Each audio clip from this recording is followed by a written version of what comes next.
पद्मश्री अनुराधा पौडवालजी, तुम्हाला रामजीच्या प्राण मंदिरमध्ये जी प्राणप्रतिष्ठा होणार आहे त्याचं आमंत्रण आलं आहे, त्याबद्दल थोडक्यात सांगा ना. मी स्वतःला अत्यंत लकी समजते आणि हे माझं खूप मोठं भाग्य आहे की ज्या मंदिराच्यासाठी म्हणून इतक्या हजारो लाखो करोडो लोकांनी आपलं सर्वस्व वाहिलेलं आहे, ते मंदिर आता स्थापन होण्याची आता वेळ आलेली आहे. आणि त्या मंदिराच्या स्थापनेसाठी म्हणून मला घरी येऊन आमंत्रण दिलं गेलेलं आहे. तर अत्यंत हे सौभाग्यपूर्ण असा हा क्षण आहे.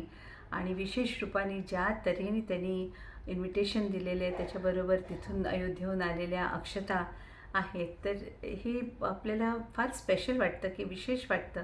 कारण आपल्या सनातनमध्ये आपल्याकडे काहीही शुभकार्य असलं की आपण ते नुसतंच इन्व्हिटेशन कार्ड घेऊन जात नाही, तर त्याच्याबरोबर पण अक्षता देखील त्यांना सन्मानपूर्वक देतो आणि खास विनवणी करतो की तुम्हाला अगदी यायचंच आहे.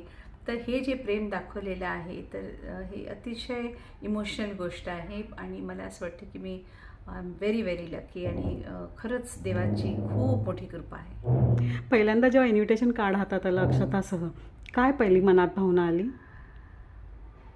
अगदी पहिल्यांदा ते मला इन्व्हिटेशन कार्ड आणि त्या अक्षता मिळताच क्षणी मला असं वाटलं की अगदी ते पर्सनली आपण जसं जोडले जातो देवाबरोबर, तसं रामाबरोबर जोडलं गेल्याची मला भावना झाली. तुम्ही अनेक भजनं, गीत, सुगम संगीत, दोहे आणि काय म्हणतात ते आपण श्लोक वगैरे गायलेले आहेत.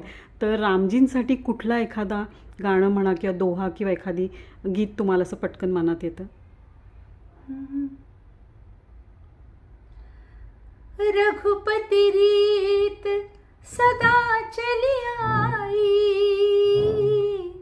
प्राण जाए पर वचन न जाए, राम सिया राम जय जय राम, राम सिया राम जय जय राम. धन्यवाद.